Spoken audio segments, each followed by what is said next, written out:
ndi gusura amafamiye nimva mu ntara nzakubwira uzufate ibitenge nakuzaniye. Akomeza kandi kuyacokoza ati mukozi w'Imana biteze ati nshigaje iminsi ingana gutya ejo nzaba mpari nzaguhamagara uzufate ibitenge byawe. Akomeza kandi kuyamunga arangije yurira indege asubira muri Amerika. Mbona ari postinze ngo ndagushimiye ko ngaruye mu gihugu amahoro. Hanyuma se bya bitenge byanjye wabisigiye nde? Mu minsi birahise mboroka. Nje kukubwira ubwoko bw'umuzimu bataterekereye wa Sawuli. Aba bantu bahiga imihigo mu bakozi b'Imana bagendana n'umwuka wa Sawuli. Sawuli watinyutse akavuga ngo nunkuraho iki gisuzuguriro Dawidi nzaguha nkasubirana agaciro. Bamwita Mahari, bamwita ngo cy'umukobwa wa Sawuli. Ndagataye agaciro ndi Sawuli ndaneshejwe barantutse ingabo zanjye zibaye mu myobo. Dawe nungarurira agaciro dore na kositimu nakwemo n'umwambaro w'icyubaro nakuyemo ndasebye ndagaragaye nsebanya Imana nsebanya ingabo zatojwe nunkuraho iki gisuzuguriro yewe n'ibyo bikubwiye ndarahenda twikakira ziri mwakana izugahiremo. Ngoya uvuze dukeya. Uruhare rw'umuntu wagiye gusaba Imana, uruhare rw'umuntu ubabaye, uruhare rw'umuntu ubabaye ukeneye igisubizo rurihe? Mbese bivuga mu ijambo rimwe rivuga ngo urugero rwo gusubizwamo ni uruhare wabigizemo. Ndiyo urakoze cyane. Hanyuma ndashaka kuvuga kuri uyu mudayimoni wa Sawuli wateye nanjye muri no minsi ariko waranteye abantu bari guhiga ibintu ntibabikore. Kandi please mukinisha amarangamutima yanjye kuko jewe cyo mwashira niza gukinisha amarangamutima yanjye kuko nabonye mwana nanteye muri muhiga ibintu ni mu bihuguri mwiza gukinisha amarangamutima yanjye. Reka nikomereza ibya Sawuli n'aba bantu. Sawuli iyo adacikwa ngo bari bubyivugira ibyana niya na Safira nabyo rero bijya bincana bikiri mu maboko yawe ntibyari ibyawe. Abure amamariyone hari n'umuntu uba nta nicyo uramwaka yego ariko we agatinyuka akavuga ati ngewe ni iki kibazo mfite ngiye iki kibanza nikigurishwa nzaguha. Yego mu by'ukuri uhita wirefera muri rya jambo rivuga ngo mu bibyemo iby'umwuka zambibamo iby'umubiri. None we iby'umwuka birabonetse iby'umubiri bigeze abaye mikono ngufu. Ubundi mwakwicecekeye. Yes, nkundira nkubwire ngo umugisha w'Imana ubane nawe. Nkundira nkubwire ngo aho uri ugubwe neza mu izina rya Yesu Kristo wa Nazareti. Niba utameze neza reka nkubwire ngo iki ni igihe cyawe cyo kumera neza ugahemburwa ukakira imbaraga. Uyu munsi nanone rero tuje kuri kamera turi kumwe n'umubyeyi. Uraho neza mubyeyi? Muraho cyane. Amahoro y'Imana abane nawe. Namwe kandi muyahorane. Ntabwo nifuje gusuhuza abari burasirazuba iburengerazuba amajyepfo n'amajyaruguru umujyi wa Kigali gatatu y'abadiaspora abantu mukunda Eva Mama Lionel abantu mwahisemo yuko mwajya mumukurikira mukanamukurikirana n'inyuma ya kamera. Imana y'amahoro ibaha umugisha kandi bishimire ibahe kuba mu gihugu cy'Uwiteka Imana yanyu ibaha ibanezeze basetse mu izina rya Yesu Kristo rifite imbaraga. Amen. Haleluya. Amina haleluya. Ariko Mana yanjye we uyu munsi ndanezerewe cyane nejejwe n'ibintu bitatu by'ingenzi. Ikintu cya mbere nejejwe yuko ndiho. Cya kabiri kinejeje nuko uyu munsi wambaye neza nanone. Murakoze. Buriya reka nkubwire ikintu nkunda umuntu ugerageza kujyanisha byibuze ambara umuntu wambara kagerageza ukabona nyine ntabwo ari ajagaraye. Ntabwo ajagaraye binagaragaza n'umuntu rega utajagaraye n'ubundi. Ubwo nari ngiye gushaka ibara ryirefera kuri icyo gitambaro ariko mise ndibona nyine yuko ari utuntu tumeze. Turategura ndategura ndakwambiye. Aha umeze neza ariko? Tumeze neza cyane. Ibishyimbo n'ibikuru. Ibishyimbo bigeze bagara. Amadegede nayo ari gukomera ariko nabonye uruyuzi hari ahepfo sha. Imana atubwiye ko tuzarya tukagera no mu rwego turya ibyimeza kandi nta cyangira umukungu. Oya mbwiza ukuri rwarimejeje. Yewe mu gihe cyashize ariko sinkunda kubivuga ariko ko bikambivuga ni mu minsi yashize nasenze amasengesho akuraho inzara kuko jye sindi umuhanuzi w'inzara uza guhanura inzara yenda umuhanuzi ujya gukuzaho inzara yego mu gusenga nyikuzaho kuko jye nahawe amavuta yo gukuraho no gutegeka yego nsaba Imana ngo igushe imvura irimo ifumbire inzara ndayikubura ndayikunkumura mu gihugu. Imana irambwira iti nakumvise kandi ikimenyetso cy'uko nzanye ibiryo ntabwo nzi igihe bizamara ariko birahari. Hari ibyo nawe ngiye kukumereza aho uri. Hahita hamera inzuzi ebyiri nziza nicyo bita kayote. yego Bimeze neza biri kwera biri gutanga umusaruro uhageze wakumirwa. abatazi ikinyarwanda akoresheje ngo kayote ni igishayote. Gishayote. Igishayote ni igihaza. Kiri mu bwoko bw'utudegede dutoya umuntu akirya. Hari indwara atarwara ibintu by'amakanseri ibintu by'imitsi. Yego Ibyo bintu Uwiteka yarabimereje pe yarabimereje uhageze wese aratangara. Uruyuzi Uwiteka amereje mu rugo urwari rukansa amametero menshi rwagize imivuduko myinshi rwuzuye urugo ruko ruri kunyanyagiza ibisusa turarya amadegede turarya. Ikimenyetso cy'ibiryo Imana yatanze kandi dukomeje no gusenga. Twe ntabwo tuzaza guhanura inzara tuzaza ahubwo tuziherera dukuzeho inzara. Niko Bibiliya ivuga ngo nihatera ikibazo mu gihugu ngo abantu banjye bitiriwe izina ryanjye bakanyegera bakansenga nzumva ndi mu gihugu mbakiriza igihugu. Icyo kintu abantu bakimenye bakunda kuza kuvuga ngo iravuze ngo inzara irabamaze ngo irabahavunnye imigongo ngo ibavunnye amara yanyu aratsitaye n'ibifu biratsitaye. mana turanabiyamye. yes nahageze ndeba imboga wow nomerwa nyine. hari akantu ujya uvuga wikinira ngo ibirimo umugisha ngo n'imvuzo ziramera ku musozi w'ibidashoboka imvuzo ziramera. Iyo Uwiteka atanze umugisha uhinga n'imvuzo zikamera. Iyo Uwiteka atanze umugisha ucuruza igikoma kitarimo n'isukari ugakira. Uwiteka atanze umugisha uponda ikiro cy'ifarini kikavamo amandazi yuzuye agatebo. Uwiteka yatanze umugisha. Ndasubiramo iki kintu ntidukeneye abantu baza kuduhanurira ibyago n'amakuba barasomye Bibiliya. Ikimenyetso cy'uko uriya muntu atasomye Bibiliya uza gutera abantu ubwoba. Bibiliya yaduhaye ibintu byiza. yego Imana yaravuze ngo yewe Uwiteka singoye ndi mu ijuru nihagira ikibazo gitera mu gihugu si ngombwa ko yewe nza kukimenya nk'Uwiteka ahubwo hari abashinzwe kuza kukimenyesha abantu banjye. yego bitiriwe izina ryanjye nibo bashinzwe kuza kumenyesha ikibazo. Hanyuma nanjye ndi mu ijuru nkumva ijwi nkumva gusenga kwabo habakiriza igihugu. Mugiga nitera inzara igatera ibibazo bigatera abantu banjye bitiriwe ndi mu bantu ro bitiriwe izina ryayo. Bakanyegera nzumva yewe ndi umuhanuzi ujya gutakambira Imana igakiza igihugu. Ntabwo ndi umuhanuzi uza guhanura ibyago n'amakuba bibaye. Cyakoze abonye babishoboye bafitemo n'ubugome ukuntu ukabona kandi ari kwifuza ko binasohora ngo yemerwe. Kandi byanasohora urabona umuntu hanura umuntu ko yapfuye ngo hagiye gupfa umuntu n'uyu byaza agahita ajya kuri cano nk'icumi umunsi umwe ukabona nejejwe n'ibyo bintu arashaka kuba umusitari mu bintu nk'ibyo by'ubugome. Ariko jewe reka mbabwize n'ukuri hari abantu bihannye bafite umushiha ngira ngo hari n'impano z'abanyamushiha ngira ngo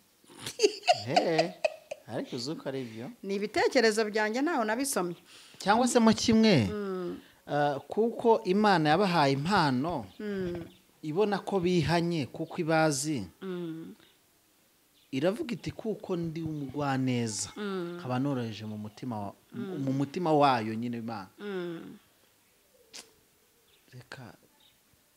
reka mbikorere kwiyubahisha. Noneho kuko badaherukana nayo yego batanakigira amavuta bakaza kuvuga ibintu none ibyo bavuze itanabivuze bakumva byahita bikabavunira umuheto none bakagerageza kandi no kubitera tobari ngo bize ibi rero iyo bisohoye kuko ari inkongo ako kantu nako hafi aho ngaho bimwe tumazemo iminsi by'inkongo urumva Imana sinzi nimba abo bantu icyiciro barimo nzakimenya vuba hanyuze nkibabwira icyiciro cy'abantu nk'abo baza kuvuga ko Babuloni irarimbutse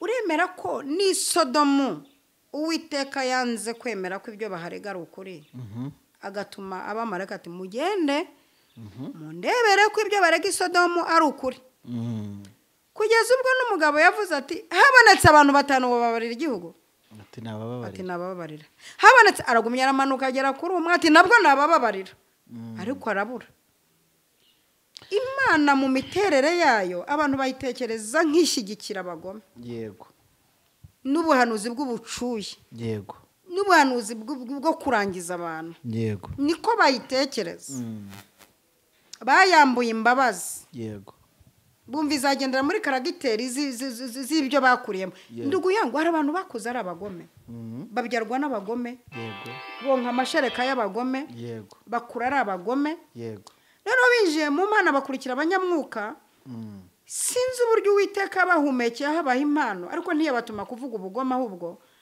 bo bumva za karagiteri zabo bimukanye barazikomeje mama Leonel ibuka yuko hari ijambo rivuga ngo wa mupfakazi watitirizaga umucamanza w'umugome utanakiranuka yego ngo ko yageze igihe akamwumva agakingura akamucira urubanza ngewe so uri mu ijuru yego erega na Satani na Luciferi ataraba Satani n'abamarayika bagize ise wabo ni data wa twese urimo ise w'ibiriho byose ni data wa twese aho niho rero ibera Imana yo kubera guhera wa muntu cyangwa se guhera dukomanga buri munsi yo ntiyita ku byo tuzabimaze none se umwana yarize hari igihe umwana arize akarira ashaka nk'icyuma kandi gicyaye ukamuhereza ku kirindi ukamucungana na cya cyuma kugira ngo byibuze ahari abone yuko uri umubyeyi w'ineza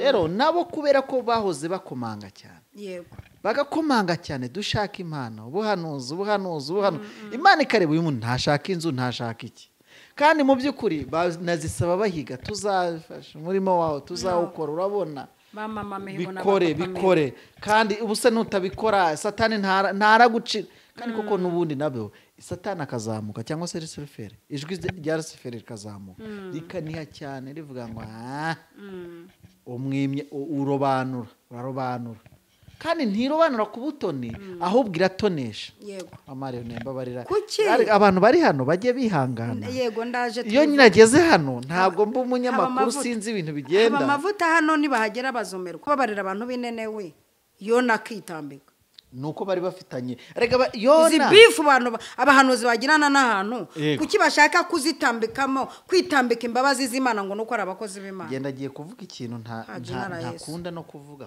na rimwe nuko umuntu udakunda igihugu agihanuriramo ibyago n'umuntu kwanga guhanurira nabi n'Imana mutumye utuntu twiza aranga akaza ari uko ahubwo se reka uyu muhanuzi abona ibyo yarakwiye ari we ubibonye wavuga ko abihanura yarangiza kubihanura akajya kubizirika nyine ni Yona yamaze guhanura ararakara ariko naje mbagurukira bajya kubizirika basanga inturo biko naziranduye babura aho bazirika rero mu by'ukuri ndashaka kukubwira ngo ikintu kiriho cyo kimwe namaze kubona umuntu udakunda igihugu ahanura nabi agihanurira nabi umuntu udakunda itorero uyu muntu afite ikindi gihugu abamo niba yicaye muri iki gihugu rero azakivugaho ibibi kuko afite ahandi hantu abarizwa yego ni ubwa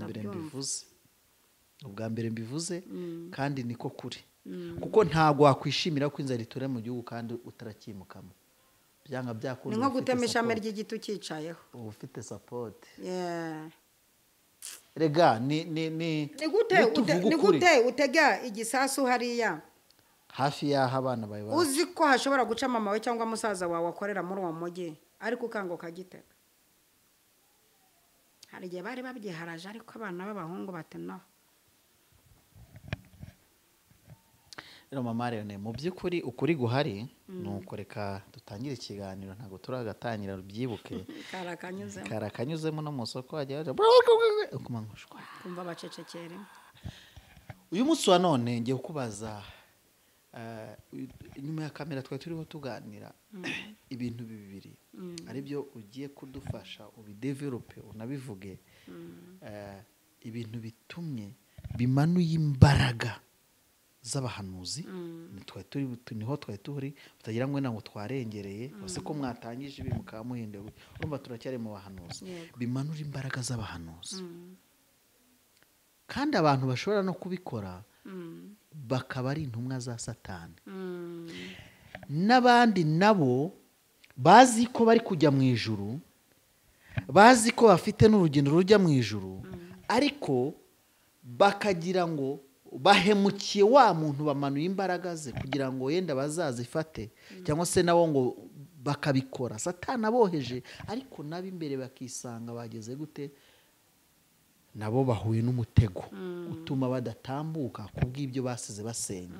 Ndashatse kuvuga gute njyewe Emmanuel nshobora kumanura imbaraga za mama Leonel nkazimanuza kwica amarangamutima ye mu byo uko wahanuraga nkakumanura.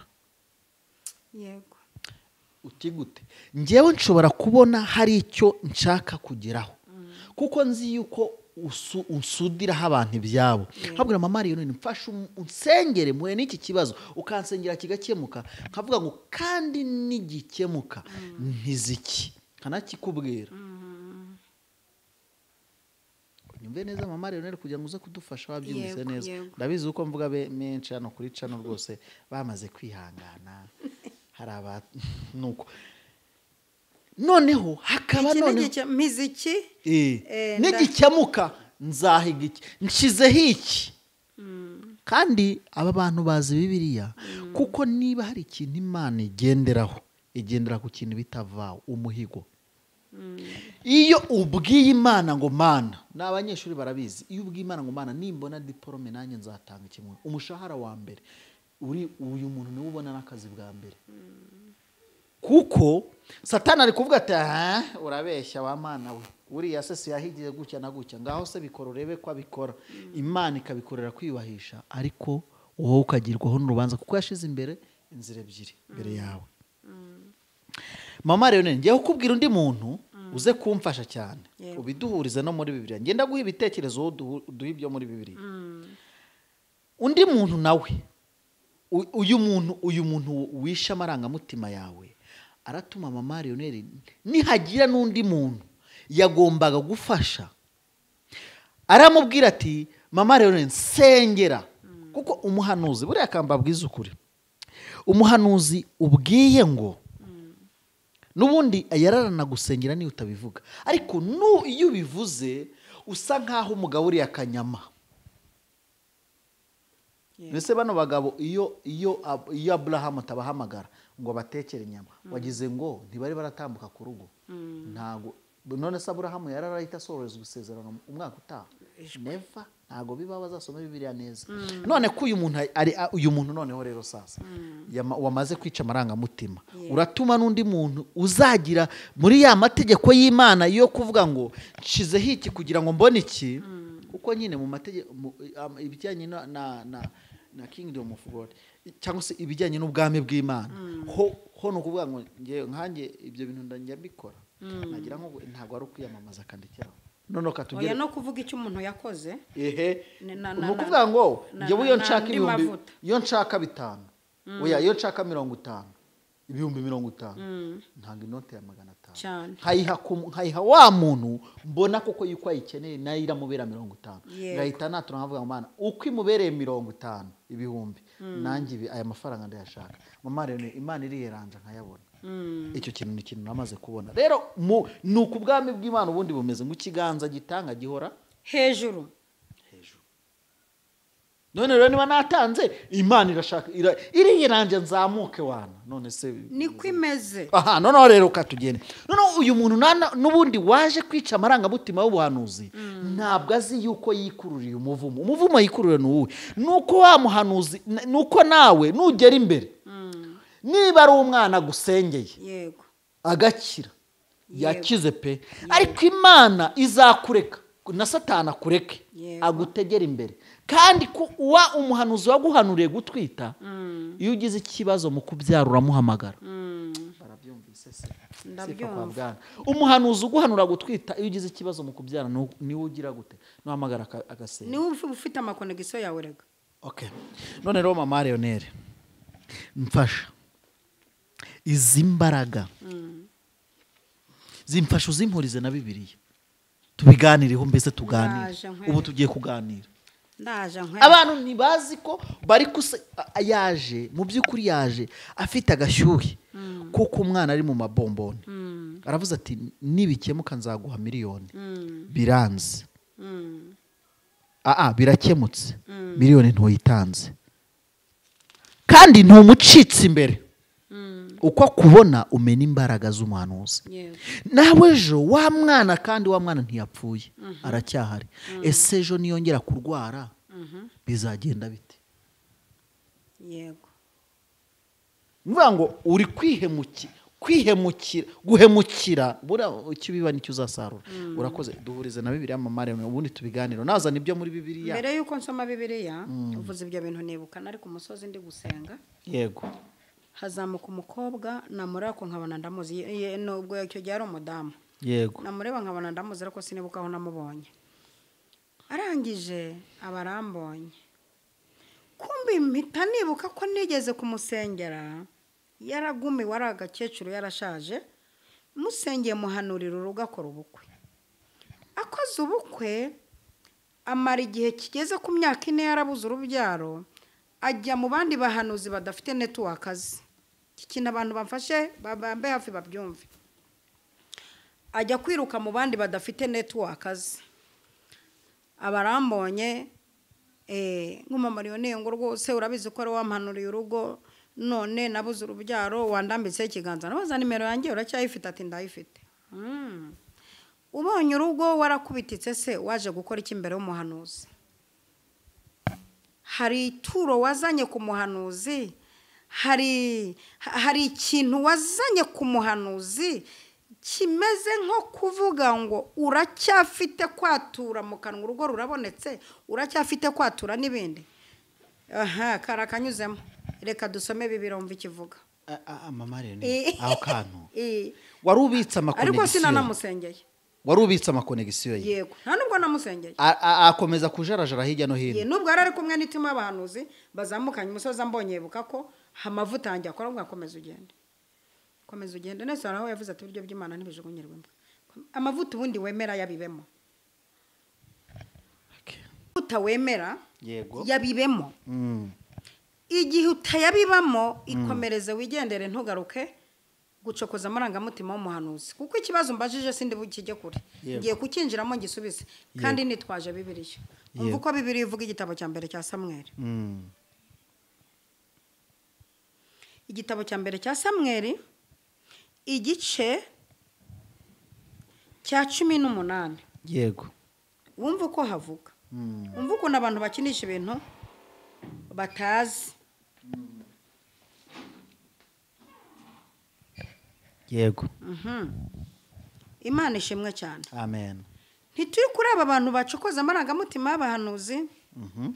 Ntituri kuri aba bantu batazi ngo umuhanuzi ninde amazi cyashinzwe iki. Ntituri kuri aba bantu abahanuzi bamanuye amavuta yabo amanutse kubera abantu amanuwe n'abantu. Reka wumve icyo Bibiliya ivuga. Kati gato reka wumve icyo Bibiliya ivuga sasa kugira ngo ngusubize neza na neza. Yego Igitabo cya mbere cya Samweli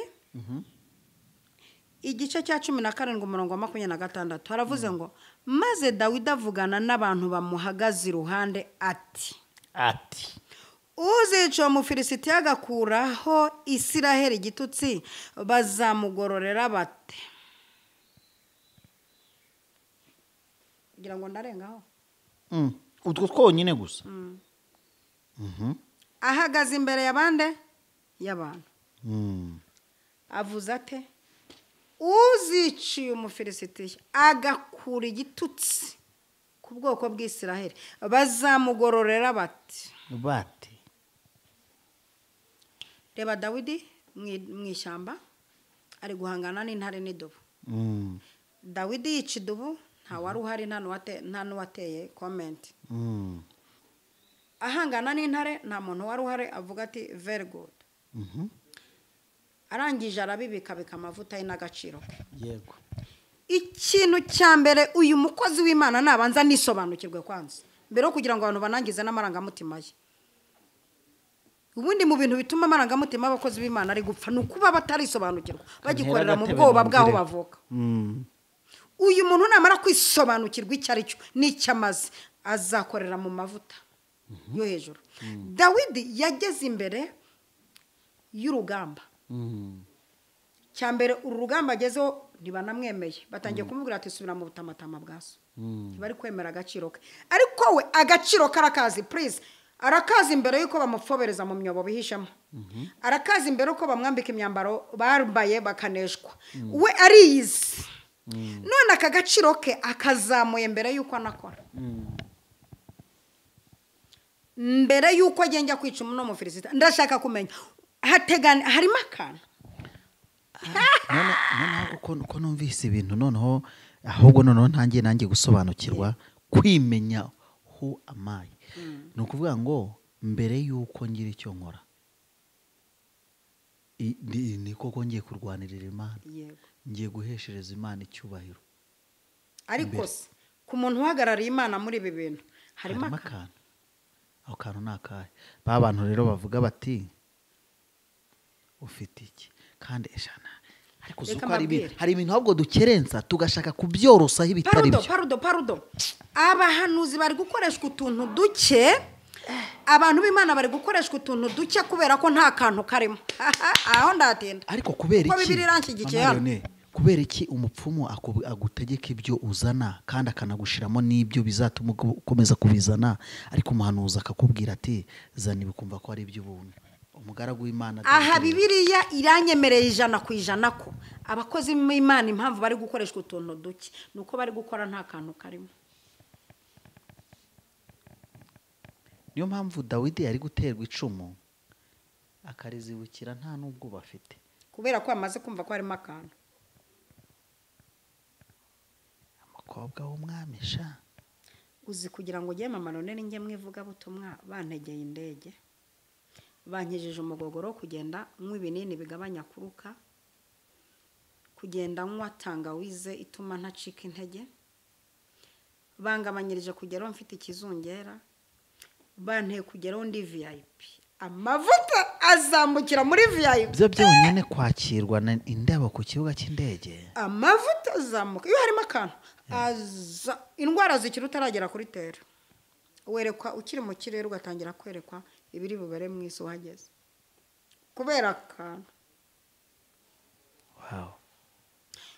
Uzi kugira ngo sohoke mfate mikrofone naryamye muri hoteli nziza nariye neza ibi bintu birakorana mwuka no mubiri. Hari ikigisho natambukije ngo mwibuke imibiri mumenye ko umubiri n'insengero z'umwuka uri murimo urutsemba Imana nayo izarutsemba. Uvuga ngo niba tutambara neza n'imbere ntago wambaye neza nyine utazi abantu baze kubyumva neza ushobora no kwambara ushobora kuba ufite imyenda 3 ari gukambara neza kurenza ufite imyenda 100. Kwambara nabyo no kumenya kwambara no kubisobanukirwa. Mbese ni ya mpano ishamikiye mu bwenge. Yego. Kuki Dawidi akimara kumenya ko harimo akantu ari bwakoze igitangaza gikomeye kuruta icyambere kuruta ibyo yakoze nta kantu karimo. Aha rero ndahatinda kugira ngo ngusubize n'abantu babyumvireho bishaka gufata abakozi b'Imana nkaho byari ngombwa ko bikorwa byari ngombwa ko abwiriza byari ngombwa ko adushumba. Hari umuntu wigeze kuvuga avuga ijambo ribi ngo yampanuraga si impano ni yase impano se si ya nyina ngo ntiyaherewe ubuntu se ngo atangire ubundi mutinye ikintu kiri gutuma aba bashumba batacyatura umugisha nguze kandi agushumbye yaragushyingiye azanaguhamba uracyamukeneye ariko sha nuko uzaba wapfuye wakwereka ibyo azasaba ni nabwo azanavunika ku munsi wo kugomba kuko bizamusaba gukaruma amarira kugira ngo igikorwa kigende neza bizagumusaba gukaruma amarangamutima byo twarabyize imihango y'idini uburyo iyo baguhaye gahunda yo kujya gushyinguza bisaba kukaruma amarangamutima ya famiye ayabara aho ngaho kwirembe ni naho azavunika kuruta uko yavunitse agusezeranya none uyu muntu uko ukimufite ukaba wisha amarangamutima ye uzanapfa warayishe uyu mushumba ugusabira umugisha wirirwa mu biro uyu mushumba ukwaturaho umugisha ukaza buza envelope cya cumera kibuze ngo yatura umugisha harya muri gukuraho umugisha. Reka tumanuke gake tuva mu bashumba tujye mu bahanuzi. Hari igihe umuntu uramushaka amuhe musaruro wamubibye mwiki wabibye iki muri uyu muhanuzi gituma ukurikirana umusaruro mu muhanuzi ahubwo arashaka kugukoresha kugira igipunda na mukozi w'Imana maze imyaka 3 ncitse umugongo none Imana yabikoze nzatanga ituro ry'ishimwe ku cyumweru mu rusengero. Ndashimira Imana ko ndi kuvuga ibi bintu nararenze revo yo gutungwa n'imitsi yabo mbwiriza kuko ibi bintu nkiciriritse sinabivugaga amafaranga nayo burya arakaza amafaranga hari revo ugeraho ukavuga uti amagambo noneho ndumva nayabwiriza ubundi hari amagambo tutabwiriza ujya kuyavuga ukumva uritsinze ukaburetse ya kuvuga uburyo Imana itanga urubyaro maze 17 nta nivamo araho ugere kumva uratsikamiwe ariko ibi bintu ndi kubivuga mu rwego rw'umwuka wera ntabwo ndi kubivuga mu rwego rw'inzara ndi kubivuga mu rwego rwo kurera abantu ngo banakure warubajije ngo kuki amarangamutima y'abahanuzi akunda kumanuka manurwa n'iki icyambere nyirizina niki kuki Dawidi yavuze ngo Umufilisitiya yambuye ijambo abantu abamajoro kurwana ntibakibishoboye abantu bari bafite intwaro baziryamanye mu mwobo yego Sawuli ataye agaciro azwi nk'umwami uzi gutoza abantu aracemerewe imyenda y'urugamba ayifite mu nzu imbere y'igitanda amasikoti ye atangiye kugenda yigendesha kuneka Abuneri ushinzwe amakuru ni wari ukuriye ikigo cy'ubutasi Abuneri ari mashini atara amakuru ko ikirere kimeza kubitanye na Dawidi kuko yisobanukiwe abizi neza ko Umufilisitiya ari bupfe kandi mu bintu bigaragaza ko ari bupfe icyambere Dawidi yarayishingikirije nuko yubahutse Imana ya Isiraheli cyo cyamuheshaga gupfa 100%. Dawidi arangije akubitanye n'ukuriye ubutasi aramubaza atabune bavuze ko umuntu uzakora igisuzuguriro ku Isiraheli uzica Umufilisitiya azagororerwa iki uyu muntu harimo iki azagororerwa ati Dawidi akimara kumva ko harimo akantu harimo kuyobora igihugu harimo guhembwa umukobwa amavuta yaje yibarangura aza yibarangura arekaze ubundi hari ikintu gituma amavuta yibarangura mu Mariyone uzi ko umuntu akakubwira ati mama Mariyone jya numva ngo ufite ikibazo cya kamera ubundi warasenze uburiki mu rugo hari ibidayimoni birara bintimbagura kwinubuti kuvuga ngo igifaru winubirasema amabombe bigende kamera se niki ariko bizageraho unahamagara abakozi b'Imana bange kuza kubera ubugome mwabakoreye bizagera ubwo mukenera umukozi w'imari bitewe n'uburyo mutamenya umukozi w'Imana ni muntu cyakwiye gufatwa akwiye kubwirwa atakwiye gufatwa akwiye kubakirwa dore umugore w'incakura wamwubakiye mu cyumba cyo hejuru ati niwo ugomba kujya uryama konegisiyo zose zikajya zimanuka zinjyaho kuko yasobanukiwe bajya bita force pesantere y'isi amenya yuko ibintu byose imbaraga z'isi z'urukuru z'isi ikurura imanura iti mu gihe umukozi w'Imana ari hejuru abatekereza ati ubwo ibintu byose isi imanura ndi munsi yabyo bizajya bincaho kugira ngo bijye hasi ariko abantu bino bashaka gutuza abakozi b'Imana hasi bagatura hejuru ugasanga uyoboye abantu 10 bose bafite amamodoka utega akamoto bagucaho nta n'uwatekereza ati pasiteri wacu tuzajya duciwe mu gitondo tumuzane nubwo tutamugura imodoka hanyuma tunamucyure murashaka ko batura hasi mugatura hejuru itonde gake nkubwira akantu uyu munsi nageze kuri Mama Marionette nenda amarameshe amavuta fire reka nkubwira akantu none umuntu akakugira n'inama y'ibyo ukora mu bintu byawe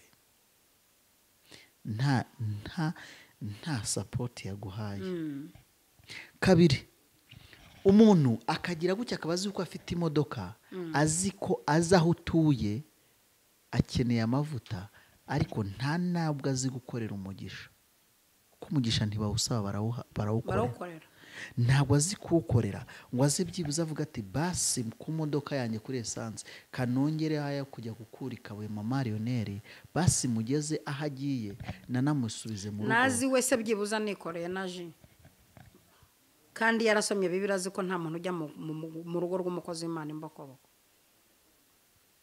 aha ndaje mbihuze n'umudayimoni wa Sawuli bagendana naho aba nabuzukuru ba Sawuli bahiga n'ibintu badahiguye kuko nje kuvuga ku bantu wambajije aha ndagufite nanjye none uramfite aha ndagufite kuri Bibiliya nje kukubwira ubwoko bw'umuzimu bataterekereye wa Sawuli aba bantu bahiga imihigo mu bakozi b'Imana bagendana n'umwuka wa Sawuli watinyutse akavuga ngo nunkuraho iki gisuzuguriro dawe nzaguha nkasubirana agaciro bamwita Mahari bamwita ngo cy'umukobwa wa Sawuli ndagataye agaciro ndi Sawuli ndaneshejwe barantutse ingabo zanjye zibaye mu myobo dawe nungarurira agaciro dore na kositimu nakuyemo n'umwambaro w'icyubaro nakuyemo ndasebye ndagaragaye nsebanya Imana nsebanya ingabo zatojwe nunkuraho iki gisuzuguriro yewe n'ibyo bikubwenda rahenda gatwikakira ziri mwakana yizugahiremo ngoya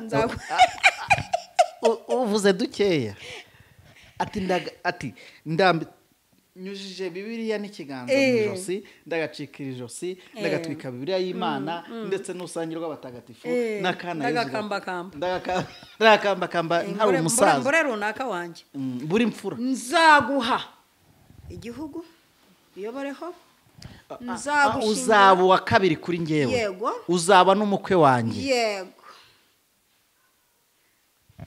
Dawidi nawe amavuta yo kwica umuferisiti yazamuka yumva kuko harimo akantu gukora harimo akantu press yego gukora harimo akantu abantu bankurikiye nanjye yo mfite akantu ngira amavuta adasanzwe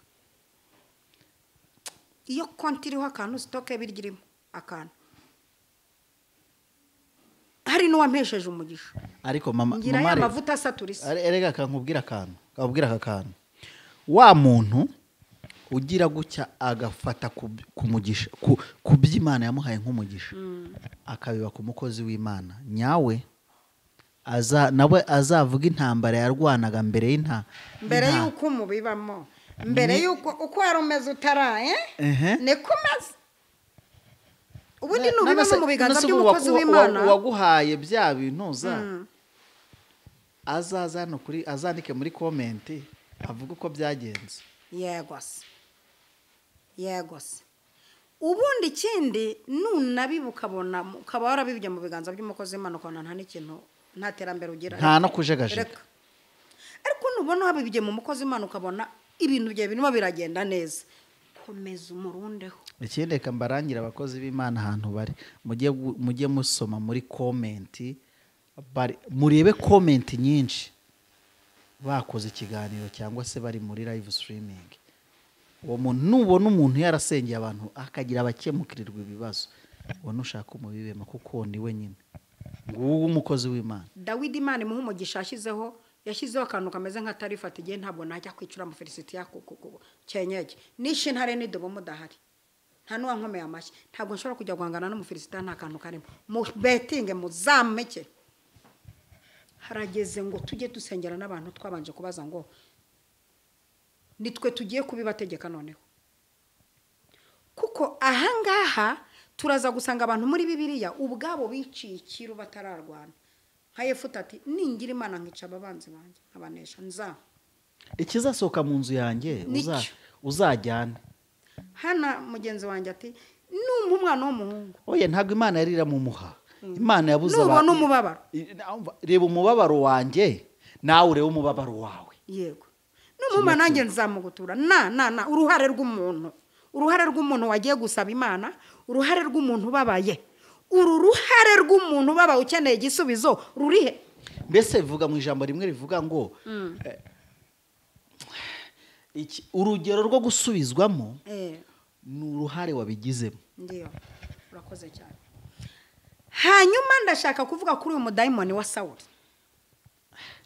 wateye nanjye muri no minsi ariko waranteye abantu bari guhiga ibintu ntibabikore kandi please mukinisha amarangamutima yanjye kuko jewe cyo mwashira niza gukinisha amarangamutima yanjye kuko nabonye mwana nanteye murimo muhiga ibintu nimubihuguri mwiza gukinisha amarangamutima yanjye. Reka nikomereza ibya Sawuli n'aba bantu. Sawuli iyo adacikwa ngo bari bubyivugira ibyana niya na Safira nabyo rero bijye bincana bikiri mu maboko yawe ntibyari ibyawe.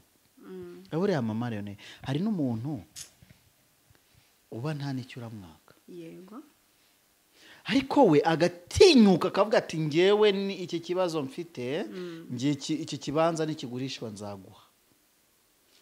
Yego mu by'ukuri uhita wirefera muri rya jambo rivuga ngo mu bibyemo iby'umwuka zambibamo iby'umubiri. None we iby'umwuka birabonetse iby'umubiri bigeze abaye mikono ngufu. Ubundi mwakwicecekeye. Kera umuntu wigeze kunyangiza mbirwara igihe aba muri Amerika ntacyo nari mubajije. Yego sinjya nsaba nditunze. Aracika ubwe ku giti cye arambwira nge yego ngiye kuza mu Rwanda nzakuzanira super 3. Yego ndishima cyane. Ambaza n'amabara nkunda ndayavuga. Yurira indege araza akomeza kwangiza amarangamutima yanjye ambwira ko abizanye ati ndi no muri quartier yaho utuye. Igihe kiragera ati ndi gusura amafamiye nimva mu ntara nzakubwira uzufate ibitenge nakuzaniye. Akomeza kandi kuyacokoza ati mukozi w'Imana biteze ati nshigaje iminsi ingana gutya ejo nzaba mpari nzaguhamagara uzufate ibitenge byawe. Akomeza kandi kuyamunga. Arangije yurira indege asubira muri Amerika. Mbona ari postinze ngo ndagushimiye ko ngaruye mu gihugu amahoro. Hanyuma se bya bitenge byanjye wabisigiye nde? Mu minsi birahise mboroka ko ntabyo tuba tubabajije ko tudasaba twitunze. Ni iki gituma ucokoza amarangamutima y'abahanuzi ukaba nawe ugiye gupfura imbwa kubera amarangamutima y'abahanuzi wangije? Kwibi bintu ejo bundi uzasubiza icyifuzo imbere y'Imana. Ukishyiriye Imana utagishyira umuhanuzi Imana yareba ikabona hari agahinda watewe umukozi wayo kuzahura n'ingorane zikomeye. Sawuli atinyuke. Dawidi akuri igisuzuguriro ku bwoko bw'Isiraheli yica umufilisitiya n'igihanga kizana kimenyetso cyo kuvuga ngo batazanabeshya ngo sinamwishe. Nibuye namwicishije ririmo muri iki gitwe cye ni mu mubaga muzaribona mujye mugira n'igihe umuntu aryibuka. Ngiki ndakizanye igihanga nkizananye nibuye nkizananye n'inkota ijambo yari yarajyanye. Ngiki kimenyetso cy'uko mwishe hatazagira undeganya. Abagore bamuramuririmbira baramubyinira. Sawuli imihigo yahise ntiyayihigura ahubwo aramurwanya. Dufite abantu badahigura imihigo bahize ahubwo batangira no kudukiritika ngo ntawamenye ibyo bakorana nabyo bakajya guhigurira abandi aba bicarana urubanza rukomeye. Please mujye murya umwungu musibibamba ntimugakinisha amarangamutima y'abahanuzi.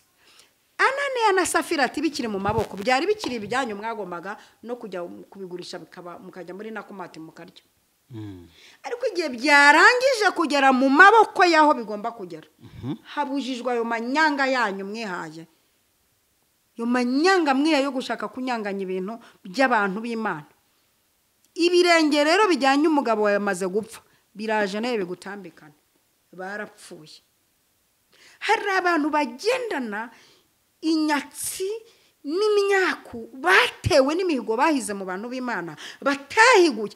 Uyu muntu niyo waba uri umuhanuzi uhinda umuriro ukamusengera, inyatsi ntishira kuko afite kode yashizemo. Nabanza ajya gukuramo iriya kode, ntituzirirwa tunasenga. Manuka ugenda ukuremo iriya kode y'umuhanuzi wangije, amarangamutima ye wangije, nta nubwo tuzirirwa tunasenga, bizahita byikora. Uba abantu bagenda batazi ko ari babarimbana umugayo. Banza subije ibintu murambike ibyo mukenyereyeho, maze ubutumwa bw'Imana butuhindure, nimuhinduka muzahindura n'abandi kuko murambitse ibyo mukenyereyeho. Aha, reka mbashimire rero abantu mwakurikiranye kino kiganiro. Imana ibahe umugisha. Ndasubijwe. Amen. Hari urutwaro naye nikoreye. Hari igihe mva hari hakurya nkaza gutura umujinya, ajya gushaka umuntu mpuriza ibintu nzi mfite muri yewe. Imana iguhe umugisha. Urakoze cyane. Kandi amavuta yawe ndayemera nuko. Amen, amen. Imana ikwishimire. Amen. Iguhe kwa mu gihugu cy'Uwiteka Imana yaguha. Niba kurikirana kino kiganiro kuva gitangiye kugera ku musozo, nta muntu twibasiye. Niba wiyumvishemo, kora ibyo umwuka w'Imana ategeka ku buzima bwawe, kandi bikiri mu maboko yawe, bikiri mu mutima wawe, si byari ibyawe. Yego se. Ese kuki wabivuze? Wabivugiye iki? Wahivugiraga iki? Wahigiraga iki?